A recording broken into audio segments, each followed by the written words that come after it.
Hola a todos, soy Ramsés de KenHub. Bienvenidos a este video tutorial de anatomía, donde hablaremos sobre los movimientos del cuerpo.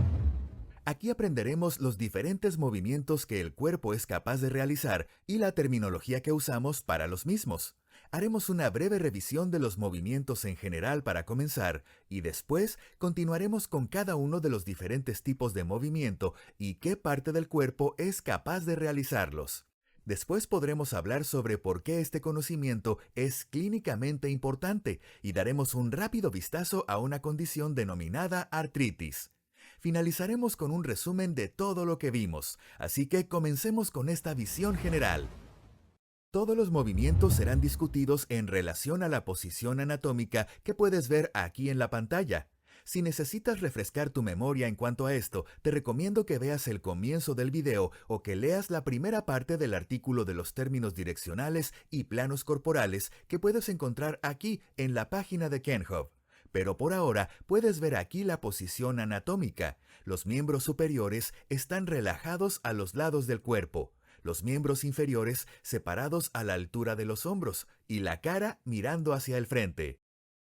La definición esencial que tenemos para movimiento es el cambio de posición de un objeto en relación a un punto fijo. Casi todos los movimientos en las articulaciones de tu cuerpo son de alguna u otra forma rotacionales. Esto significa que la parte más alejada se mueve alrededor de un punto de soporte. Este punto es llamado centro de rotación o fulcro. En el cuerpo, este es generalmente un punto dentro de la articulación. Sin embargo, cuando hablamos de articulaciones, el término eje puede proporcionar una descripción más adecuada para el centro de rotación. Mientras que el fulcro es un punto, el eje es una línea recta alrededor de la cual acontecen los movimientos rotacionales. Cada movimiento específico sucede en un plano particular de movimiento, por ejemplo, el plano sagital o el plano coronal. Puedes ver aquí un diagrama esquemático de una articulación esferoidea. La parte gris es la parte esférica fija. El fulcro está en la base de esta porción esférica y la parte azul es la parte que se mueve alrededor del fulcro en el plano sagital, por ejemplo. Esto puede sonar súper complicado, pero estos términos nos permiten descubrir los movimientos de las partes del cuerpo de forma precisa. Te voy a dar un ejemplo usando los términos que describimos. Usaremos la rodilla como ejemplo. Si te paras sobre un pie, doblando solo la rodilla, tu pierna y pie se mueven mientras que el muslo se mantiene fijo. El objeto, la parte que se mueve, es la pierna. El punto fijo es el muslo. Y el plano a través del cual los movimientos suceden es el plano sagital. El fulcro, el punto alrededor del cual se ejecuta el movimiento, es entonces la articulación de la rodilla. El punto azul parpadeando aquí es el eje alrededor del cual se produce el movimiento articulado de la rodilla. Todos los tipos de movimientos corporales pueden ser descritos usando estos principios. Ahora que entendemos el fundamento del movimiento, podemos hablar sobre el concepto de antagonismo, que hace referencia a cómo muchos de los movimientos corporales se dan en pares, en direcciones opuestas entre uno y otro, como estas personas aquí. Ahora podemos avanzar y aprender los tipos de movimiento. El cuerpo es capaz de realizar una gran cantidad de movimientos complejos. No es de extrañar que te luzcas en la pista de baile. Sin embargo, podemos describir los movimientos individuales dentro de ciertos patrones o tipos de movimientos. Estudiaremos estos tipos de movimientos comenzando con los movimientos principales, que son flexión, extensión, flexión lateral, abducción, aducción y rotación. Primero los estudiaremos en las extremidades y luego en la cabeza y el tronco. Hablaremos sobre los movimientos menos comunes, que son movimientos más específicos de cada articulación, denominados elevación y depresión, protrusión y retrusión, circunducción, supinación y pronación, desvío, oposición y reposición, flexión plantar y flexión dorsal, e inversión y eversión. Hay muchos tipos diferentes de movimiento, pero los revisaremos uno a uno, y una vez que hayamos terminado, podrás describir cualquier movimiento que pueda hacer el cuerpo humano. Así que comencemos con la flexión y extensión. Para esto necesitaremos un diagrama. Aquí está la imagen de la rodilla doblada de nuevo. Esto muestra la flexión de la rodilla. Las palabras flexión y extensión están separadas por una barra inclinada, lo que significa que son movimientos antagonistas. Estos movimientos se oponen entre sí.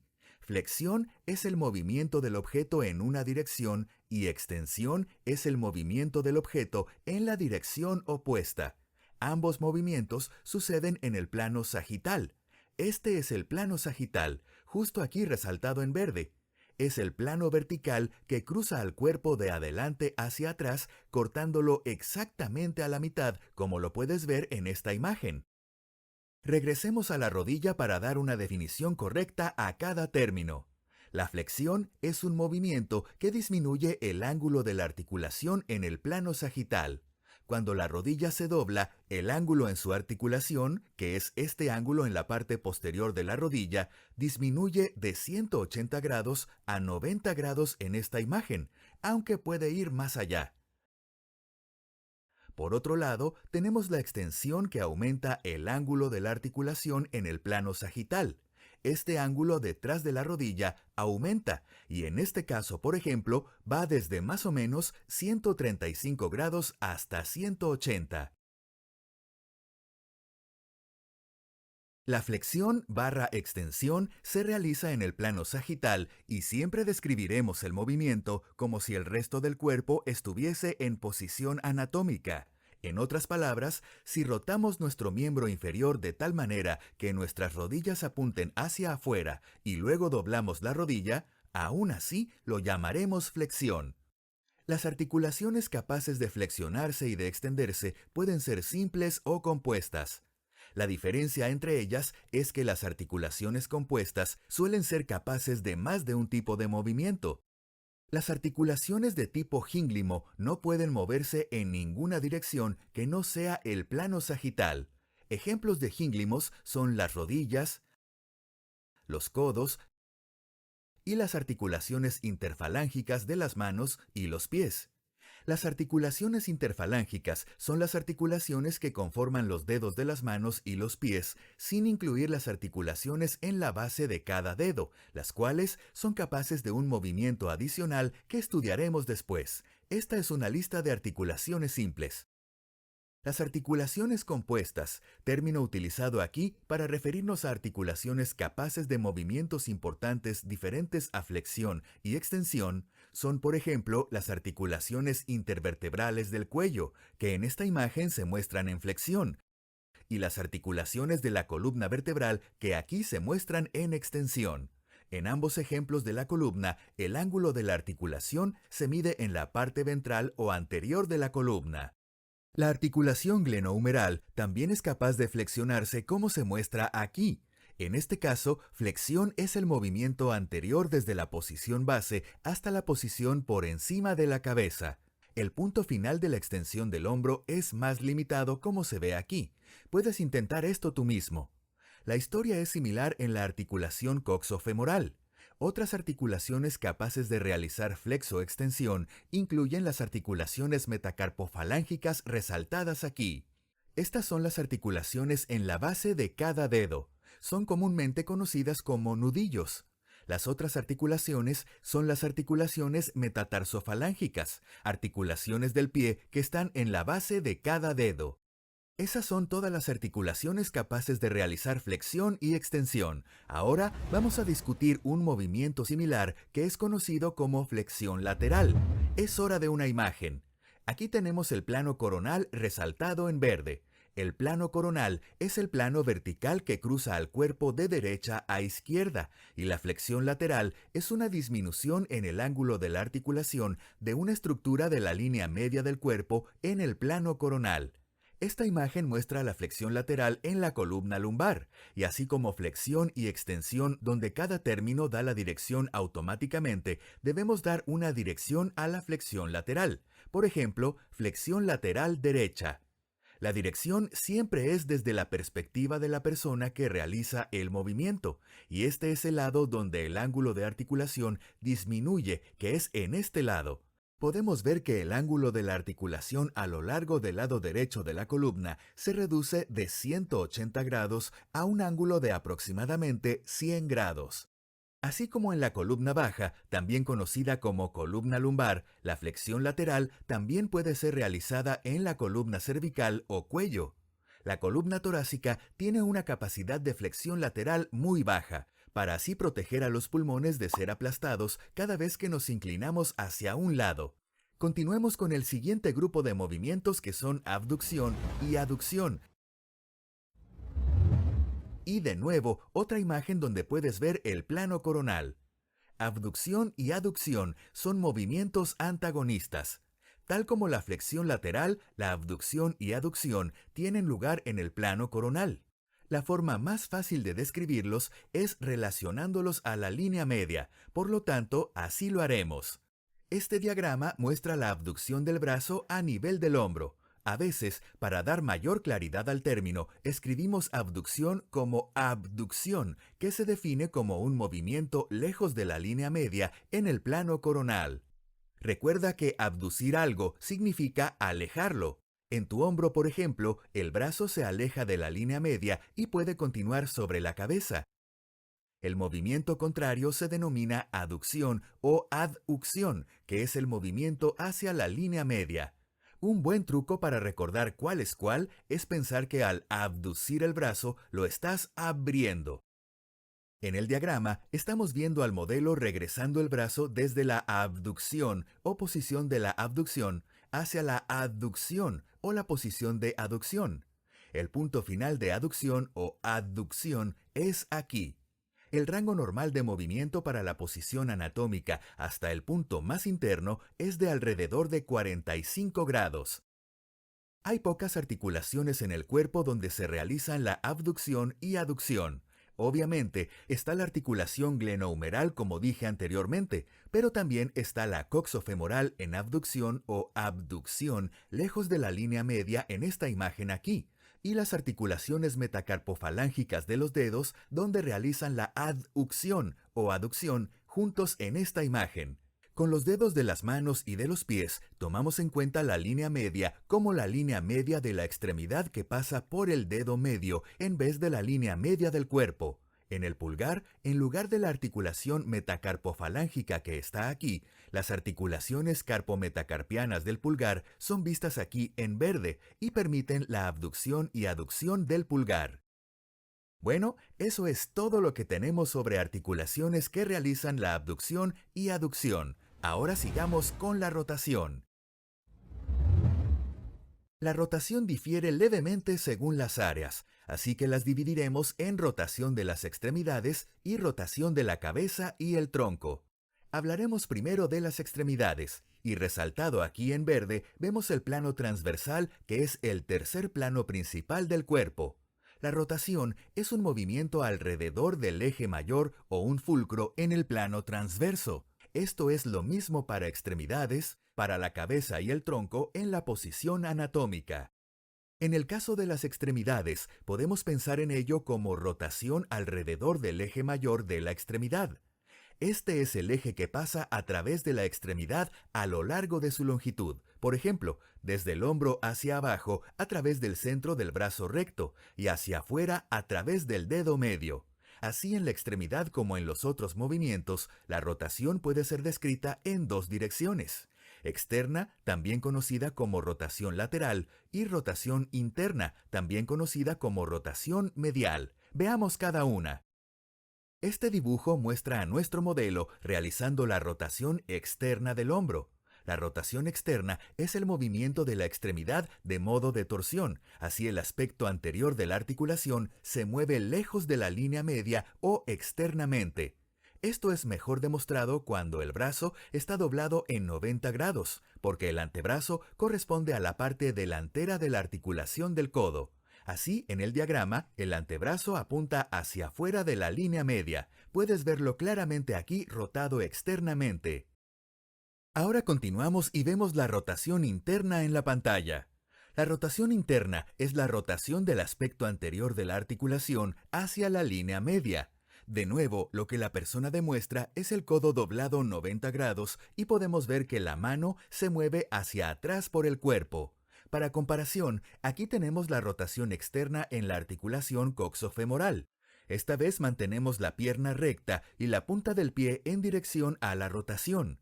En el caso de rotación externa, este se encuentra lejos de la línea media, como está demostrado. Y para completar, aquí está la rotación interna con el pie apuntando hacia la línea media.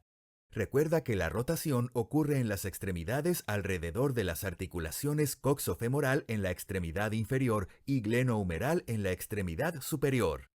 El hombro y la cadera son el fulcro para cada movimiento, ya que cada uno es el punto alrededor del cual la rotación está siendo realizada. El eje es una línea recta a través del centro de estos y el plano es transverso. Ahora nos alejamos de la rotación de las extremidades para ir hacia la rotación de la cabeza y el tronco. Aquí mostramos la rotación de la cabeza. La rotación de la cabeza y el tronco son también movimientos de torsión en el plano transverso. Estos movimientos ocurren alrededor de un eje mayor. En este caso, ese eje mayor es la columna vertebral. Como con la rotación de las extremidades, necesitamos dar una dirección. Porque las estructuras de rotación aquí están en la línea media, no podemos usar los términos medial y lateral, así que usamos derecha e izquierda. Tendemos a describir estos movimientos más completamente dando el movimiento de rotación, la parte que percibimos que se mueve y luego la dirección. Por ejemplo, si el modelo gira su cabeza a la izquierda, lo describimos como rotación de la cabeza a la izquierda. Las articulaciones capaces de rotar la cabeza y el tronco son entonces encontradas en la columna cervical o cuello y la columna torácica, como se muestra en esta imagen. La columna lumbar es capaz de realizar una pequeña rotación, ya que es requerido para soportar la gran carga de peso del cuerpo por encima de ella. Además de la rotación mínima de la columna lumbar, esta también realiza flexión, extensión y rotación lateral de la columna. Terminamos de hablar de los movimientos más comunes e importantes que necesitamos conocer. Ahora hablaremos sobre los movimientos específicos de diferentes articulaciones. Estos pueden ser menos comunes en el cuerpo, pero su especificidad les ayuda a cumplir funciones vitales, y comenzaremos con la depresión y elevación de la mandíbula. Este diagrama muestra la depresión de la mandíbula. La depresión y elevación son un par de movimientos posibles en la mandíbula. Ocurren en la articulación temporomandibular o ATM, que es la unión entre el hueso temporal y la mandíbula. Esta se ubica inmediatamente anterior al conducto auditivo externo. Para ayudarnos, aquí se encuentra un diagrama del esqueleto mostrando la mandíbula. La depresión y elevación son la traslación de un objeto hacia inferior y hacia superior, respectivamente. En anatomía, traslación significa que los movimientos son realizados sin rotación. Todos los movimientos que discutimos hasta aquí han sido movimientos rotacionales en varios planos, pero la mandíbula es diferente debido a la conformación anatómica de la ATM. Esta estructura le permite a la mandíbula básicamente ser separada de su lugar de acoplamiento. En el caso de la depresión de la mandíbula, el cóndilo es separado directamente de la articulación. Te estarás preguntando, ¿pero cuál es la función de todo esto? Cuando la ATM está cerrada, el poder de los músculos y la profundidad de la articulación la hacen muy estable. Esto reduce el riesgo de lesiones. Y si lesionas gravemente tu mandíbula, no puedes comer, lo que no es bueno desde una perspectiva de evolución. Sin embargo, el precio de tener una articulación profunda es un rango de movimientos limitado. De hecho, con la rotación en la ATM sola, únicamente puedes abrir tu boca unos 20 milímetros aproximadamente. La capacidad de trasladar la mandíbula nos permite desestabilizar temporalmente nuestra mandíbula sacándola de la cavidad profunda. Al no estar limitada por los límites de la cavidad, la mandíbula gana un mayor rango de movimiento y puede abrirse ampliamente para consumir más comida. Nuestro modelo aquí puede tomar una gran comida en lugar de limitarse a comer migas como un pájaro. Esto se logra a través de una combinación entre depresión y rotación en el plano sagital, que podría considerarse similar a extensión, pero no es llamada así, y otro movimiento llamado protrusión del que hablaremos a continuación. Cuando cerramos la mandíbula, sucede lo contrario y la mandíbula es empujada por músculos fuertes hacia una posición estable dentro de la ATM. Y como lo prometido es deuda, la protrusión es el siguiente movimiento a estudiar, junto a su contraparte, la retrusión. Aquí vemos a nuestro modelo realizando la protrusión aislada de la mandíbula. La protrusión y retrusión son la traslación anterior y posterior de un objeto, respectivamente. En otras palabras, en protrusión, la parte que se está moviendo es tirada hacia adelante, sin ninguna rotación como vemos aquí. La flecha indica la dirección del movimiento. Volviendo a nuestro amigable esqueleto mostrando la mandíbula, veamos cómo la protrusión ayuda a abrir bien la boca. El principal protagonista de este movimiento es el cóndilo de la mandíbula, esta parte de aquí. Para sacar la mandíbula de su cavidad, esto requeriría una gran cantidad de energía para tirar de esta hacia abajo.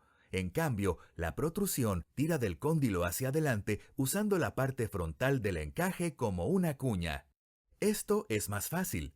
Piensa en intentar saltar una gran altura en comparación con caminar por una pendiente de la misma altura. El cóndilo termina anterior a su posición de reposo por aquí.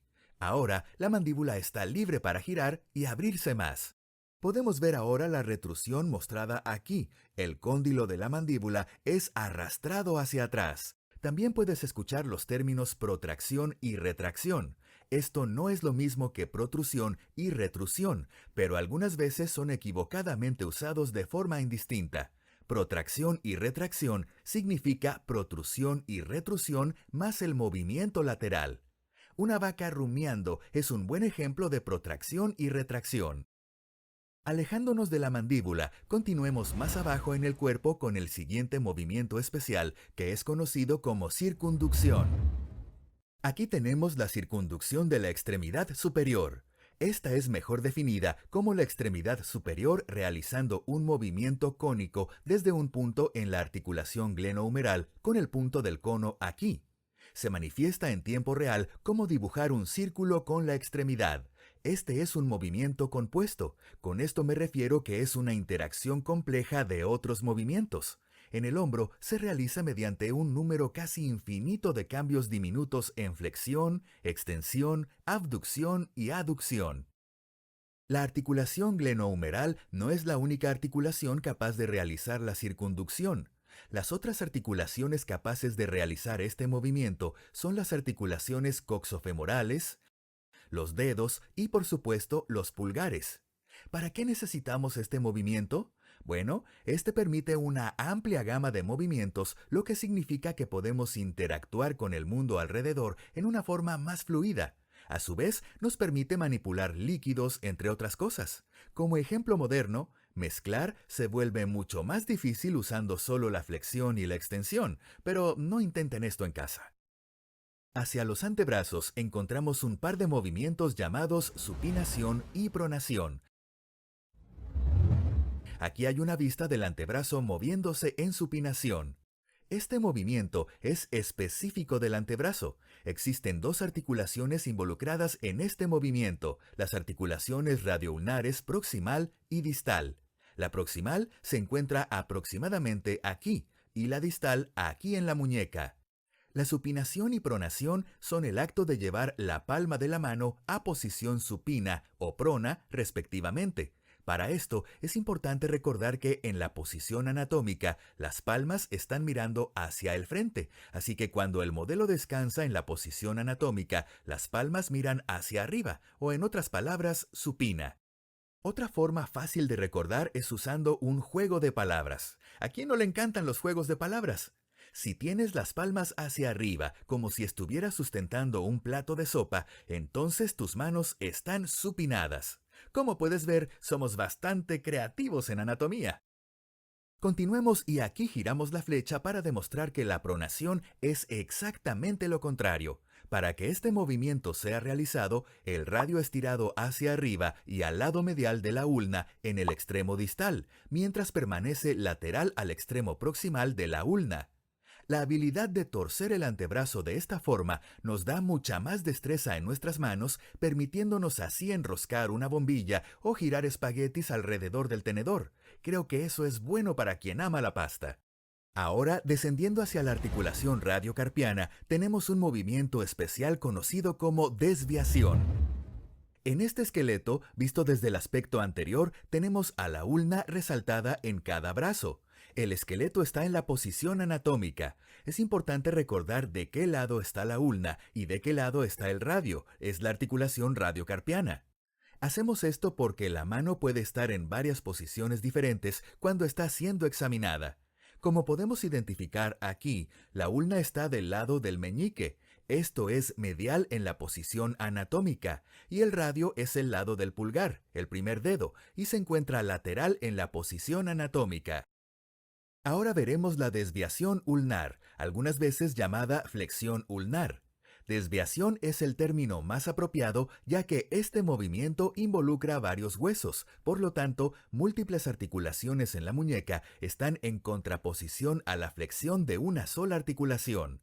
Los huesos involucrados son los huesos carpianos, el radio y la ulna. La desviación ulnar es una reducción del ángulo entre la línea recta a través de la mano y el lado ulnar del antebrazo. El movimiento de desviación en la articulación radiocarpiana se realiza en el plano coronal hacia la línea media, por lo tanto es más similar a la aducción, adducción. La dirección opuesta es entonces la desviación radial demostrada aquí. Esta vez el ángulo reducido entre una línea recta a través de la mano y el radio de la articulación radiocarpiana, o sea, abducción. Recuerda que la articulación radiocarpiana es la única capaz de realizar la desviación. Este puede ocurrir en otras articulaciones como los nudillos, pero solo cuando tienen alguna enfermedad, en otras palabras, cuando algo está yendo mal. El último movimiento específico relacionado al miembro superior es uno del que hablamos mucho en referencia a la evolución, la oposición y reposición. Estamos hablando del pulgar oponible. Aquí podemos ver este movimiento. La oposición del pulgar es un movimiento compuesto que lleva al pulgar a través de la palma de la mano para presionar sobre otro dedo. Esto nos permite generar un agarre potente, mientras que también proporciona destreza al permitir un agarre preciso. Una combinación de aducción, abducción y flexión permite llevar los dedos hacia el pulgar para generar agarre. A través de la evolución, esto nos ha permitido sostenernos de los árboles, sujetar lanzas y crear herramientas con una precisión delicada y a la vez firme. La primera articulación carpometacarpiana resaltada en este diagrama hace este movimiento posible. Carpometacarpiana se refiere a la articulación entre huesos del carpo y el hueso metacarpiano de la mano. En este caso, el metacarpiano es la parte del pulgar que consideramos como el primer dedo, así que es el primer metacarpiano. La articulación entonces es conocida como la primera articulación carpometacarpiana. La articulación es descrita como una articulación en silla de montar debido a su forma. El primer metacarpiano cabalga sobre el extremo del hueso carpiano. La formación de la articulación permite flexión, extensión, abducción, aducción, circunducción, oposición y reposición. Esta imagen muestra el movimiento inverso a la oposición llamado reposición. Podemos ver que los extremos del pulgar vuelven a su posición normal de reposo junto al dedo índice en el lado radial de la mano. Esos son todos los movimientos completos de las extremidades superiores. Entonces ahora podemos continuar hacia los miembros inferiores. Bajemos por el miembro inferior hasta la articulación talocrural o tobillo y hablemos de plantiflexión y dorsiflexión. En esta articulación, así como la radiocarpiana, existen múltiples huesos y articulaciones dentro. Tenemos dos pares únicos de movimientos: plantiflexión / dorsiflexión e inversión / eversión. Hablaremos de los primeros a continuación. Nuestro modelo nos muestra la plantiflexión, ahora demuestra la dorsiflexión. Estos dos movimientos son antagonistas, a pesar de que los dos tienen flexión en sus nombres. La razón para esto es que el uso de los términos extensión y flexión puede resultar confuso y sobre todo existen múltiples articulaciones involucradas, así que la mecánica no es tan sencilla como la flexión de una articulación única como la articulación radiocarpiana. Entonces, ¿hacia dónde es la dorsiflexión o la plantiflexión? La respuesta está en el nombre si sabemos la terminología del pie. En la plantiflexión, plantar se refiere a la cara plantar o planta del pie. Esto significa que la plantiflexión es un movimiento hacia abajo a través de la cara plantar del pie. Esto se muestra con la flecha en el diagrama. Una forma fácil de recordar esto es que con plantiflexión estás plantando tu pie en la cancha, impulsándote en el suelo para correr. Dorsiflexión es una forma corta de decir flexión dorsal. Dorsal significa que tiene relación con el dorso o espalda, pero en el pie está relacionado con su cara superior o dorso, comúnmente conocido como empeine. La dorsiflexión es el movimiento del pie hacia arriba, en la dirección del dorso o empeine. Prometimos otro par de movimientos únicos en la articulación del tobillo, y estos son la inversión y eversión. La buena noticia es que este también es el último movimiento antes de que termine este tutorial. Lo que ves ahora es la inversión del pie. Es parecido en varios aspectos a la desviación de la articulación radiocarpiana. Los huesos involucrados en este movimiento son los huesos del tarso. La inversión y eversión disminuyen el ángulo de la articulación en el plano coronal. Esto es parecido a la aducción, adducción en el caso de inversión, y abducción, abducción en el caso de eversión. La inversión gira la cara plantar medialmente, esto es hacia la línea media. La eversión mostrada aquí gira la cara plantar lateralmente, en otras palabras, hacia afuera o lejos de la línea media.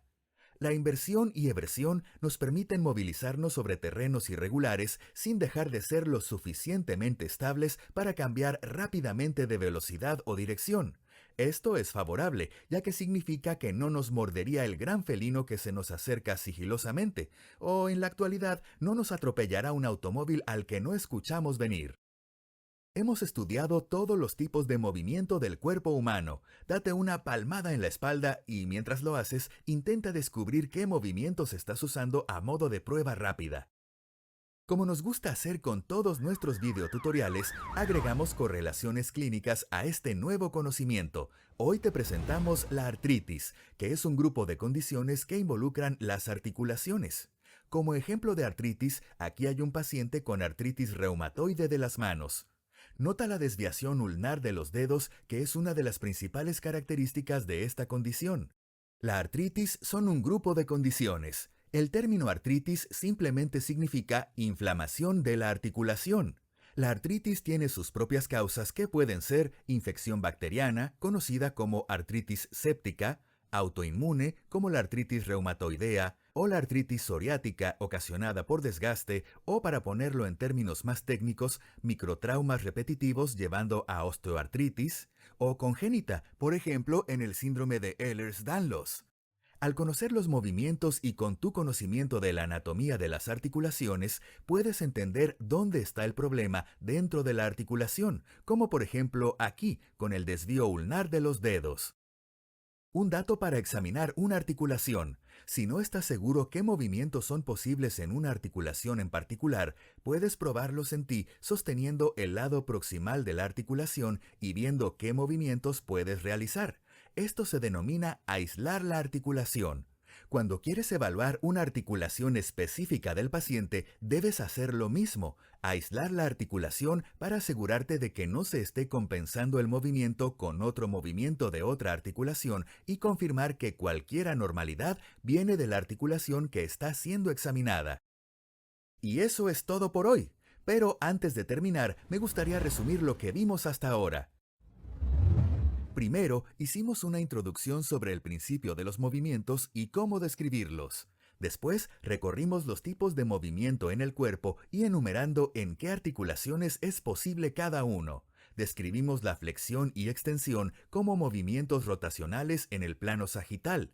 la flexión lateral como movimiento rotacional de una estructura de línea media en el plano coronal, la aducción/abducción como movimiento rotacional de una estructura que no sea de la línea media en el plano coronal, la rotación de una extremidad como movimiento rotacional alrededor del eje longitudinal de esa extremidad, y la rotación de la cabeza y el tronco como movimiento rotacional en el plano transverso, o en otras palabras, alrededor del eje longitudinal de la columna vertebral. Después de estudiar eso, continuamos con movimientos más específicos. Comenzando en la parte superior, vimos la mandíbula, realizando la depresión y elevación que, como explicamos, corresponde al movimiento de traslación hacia abajo y hacia arriba respectivamente, y protrusión y retrusión, que son la traslación hacia el frente y hacia atrás respectivamente. También vimos la protracción y retracción, que son tipos de protrusión y retrusión combinados con movimientos laterales. Nuestra siguiente imagen nos mostró la circunducción del hombro con la extremidad dibujando la forma de un cono, y descubrimos que la articulación coxofemoral también puede realizar este movimiento. El examen del antebrazo nos demostró la supinación y pronación, que es el giro del radio sobre la ulna, para que la palma de la mano quede en posición supina o prona, respectivamente. La articulación radiocarpiana presenta también la desviación también conocida como la flexión ulnar y radial, dependiendo de la dirección en que se realice. Y vimos que la ulna está en el lado del meñique de la mano, mientras que el radio está en el lado del pulgar. En la mano estudiamos la oposición y reposición del pulgar y aprendimos su importancia. Una vez que terminamos la extremidad superior, completamos nuestra búsqueda de tipos de movimientos en la articulación talocrural con la plantiflexión o dorsiflexión. Este es el movimiento rotacional del tobillo en el plano sagital en dirección plantar o dorsal, e inversión o eversión, que es un movimiento rotacional en la articulación talocrural en el plano coronal. Mencionamos palmar como opuesto a plantiflexión, y dorsiflexión puede ser usado para describir flexión en la articulación radiocarpiana. Finalmente, vimos una razón para la necesidad del conocimiento de los tipos de movimientos al presentar el escenario clínico de una artritis reumatoidea, y dimos unos consejos para examinar articulaciones. Y así acaba nuestro videotutorial de hoy. Gracias por vernos y te veré en una próxima ocasión.